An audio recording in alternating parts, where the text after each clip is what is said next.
Welcome to Behind the Brew. I'm your host Josh, and joining us today is a special guest who has been dubbed the Master Brewer, Jimmy Evelyn.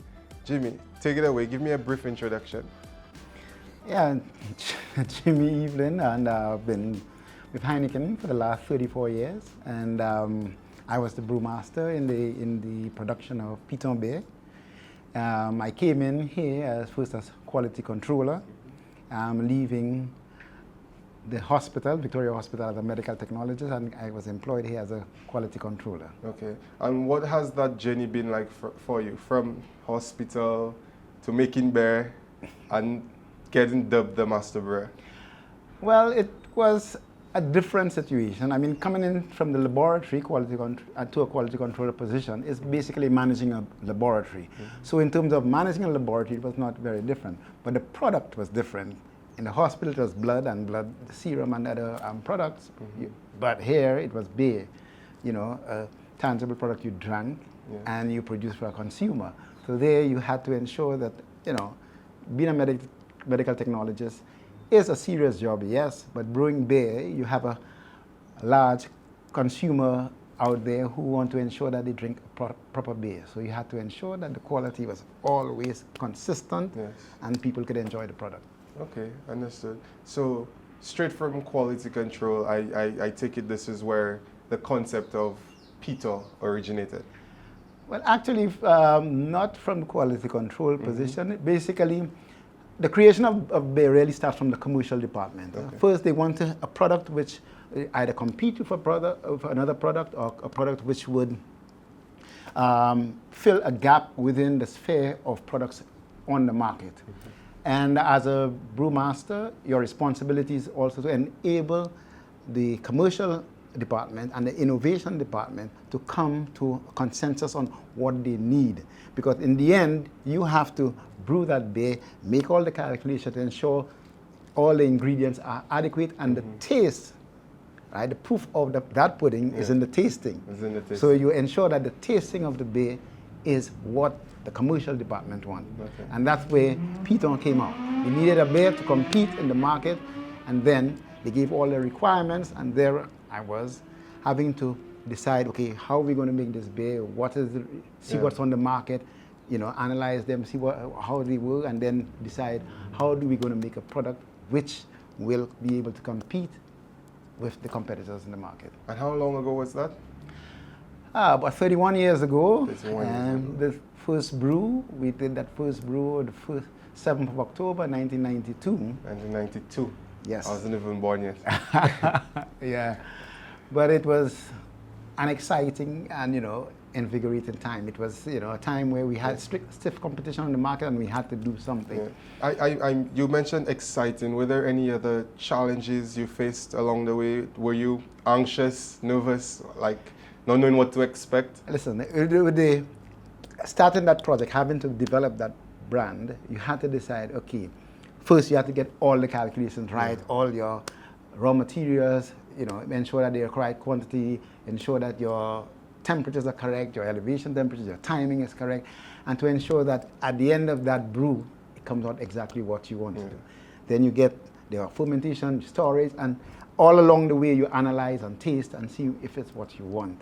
And that was, apart from exciting, invigorating, it was a whole new world, mm-hmm, for me at the time, because, here is it, I'm going to put a product on the market which Saint Lucians, mm-hmm, have to appreciate and love. Yeah. And we're not easy to please. Exactly. Yeah. Saint Lucians are not easy to please. So that was a challenge, but we lived up to it. Yeah. And the team worked hard. I remember the first night, we did the first 2 brews. I wouldn't forget Fimba Charles did the night brew. I stayed up for the whole night into the morning to do the first 2 brews. Fimba Charles was the brew house operator there, and then followed on the morning shift, 7-3 shift, by Michael Chopper John. And we ran through that night and, making sure everything, running around and, getting it right. And then the weeks followed with fermentation, storage, and making sure everything was good. And in the end, after filtration, the taste of that pudding, ensure. And then when we all tasted it, the team, the commercial people, we said, we've got a winner. let's make it do. And then the commercial people went into action. Understood, understood. So I think you should have probably changed your name to Mr. Peter with so much of your time went into this product, your energy. Yeah, well, a lot of my friends call me Mr. Piton. Those who know call me Mr. Piton, and they always introduce me. But, you know, it's, yes, I did a lot of work, but there was a collaborative effort with the guys, the Brewhouse guys, team. I mean, they really worked hard at it. And, you know, I was ensuring that they did everything right, because we had to do everything right the first time and to ensure it was done. So they were good. I mean, the team were really cooperative. They worked hard, and they followed it through every brew. Because remember, Heineken was the only thing we were brewing at the time. Yeah. And here's a new brew, and everybody had to follow it and ensure everything went well. And then the commercial team, Shelley Black and his team, oh, they did a fantastic job, you know, when they came off the Mystic Mountain Brew, the Piton Beer. That was fantastic. Yeah, that was the first tagline, right? Yes. Yeah. Mystic Mountain Brew. 1992, you said. We're at 31 years, right now. But take me back in time when you, after those brews, you launched Piton, it's in the market. What was the response? The initial response was fantastic. I mean, people were buying, everybody wanted to taste the brand, and everybody was excited about it. And as you know, our people are quite challenging to please. And, you know, then there was always, you know, some local or Creole tagline came in, which was counterproductive to the brand itself. And we had this tagline, La bière Saint Lucia, Piton est bon. And then, the people turned it into La bière Saint Lucia, Piton pas bon, right? Piton is not good. So it was challenging. And I can tell you, even here in Saint Lucia, at one point, we were exporting Piton, and we were selling more Piton in Dominica rather than Saint Lucia. Wow. We even sponsored Carnival in Dominica with Piton. And until, you know, Kabuli came on and they instructed the government to cut it out and stuff. But it was really an uphill battle to get St. Lucians to accept it. Having Heineken beer as the main beer they have drunk for, you know, from 1974 when the brewery opened, and Heineken was the only thing they knew, and Heineken was the beer. So coming to accept Piton, it was an uphill battle. And the commercial team, I mean, they were at odds to really get solutions to understand and to appreciate the beer. And really and truly, as we went along the line, we didn't do many alterations to the brand itself. I mean, basically the beer was basically the same. And we just convinced people to taste it. They can, you know, and we did a lot of tasting and gave people the opportunity to compare with Piton, because some people, Heineken with Piton, because some people would say, oh, you know, Piton is just a washed out brew of Heineken. Yeah. And we did comparative tasting so people could see the difference in the taste of the beer. And then as time went by, people began to appreciate the difference. And then we really started building, and St. Lucian started appreciating. And more so, the tourists really picked it up. And that, you know, and I guess St. Lucian, seeing that the tourists were really enjoying it, realized, boy, we have a good thing going. And then it just started shooting. We were really doing very well with Piton. Okay. So now that Piton has made its name, I think more came from you, where you were no longer in St. Lucia, correct? Yep. How long after Piton did they realize you probably needed to carry on to some other brand? Well, you know, before I left St. Lucia, 13 years after Piton. 13 years after its launch? Yes. Okay. And but during the time we did the Piton 2000, we did, you know, we did the Shandies. So we was that also the same time with the Radler, I think it was called? No, we didn't have the Radler. It was Shandy, Piton Shandy. Piton Shandy. And we did the lemon, the ginger, sorrel flavors. I did all of these extensions of Piton. Okay. Was done before I left. Yeah. And we did Piton 2000, which was supposed to be only for 3 months, just to usher in the year 2000, but it went on for an entire year, and people were really annoyed that we even dropped it. It was a higher alcohol and dark product. It was a lovely product, to be honest with you. But, you know, the company decided, listen, it's just a beer for the turn of the century. Let's end it there. So after a year, we you know, removed it out of the market. Okay. That's Piton 2000. Okay. So outside of this whole Piton journey, when you left 13 years after it was launched, where did you go to? Well, during that time, basically, you know, I don't know if many people know, but for 2 years before I left, we were producing Piton in Martinique. I didn't know that. Exactly. I went, launched it, and did all the follow-up, and we did it for 2 years. We had a similar bottle to our local bottle, but the Martinicans felt, you know, that it was not good enough. They need to come to Saint Lucia to buy it. So after 2 years, we decided to stop the production and let them come across. But we never really exported Piton to Martinique, but so the Martinicans would come across on boats and bring Piton. But we did it for 2 years.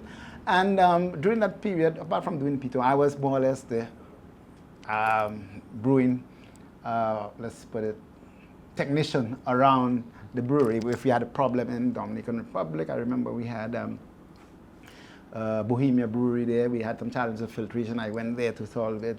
I also worked in Trinidad, you know, with Stag at the time, NBC Brewing Company, and Curacao. We had some challenges in Curacao. I went there to do some work with them, help them along the way.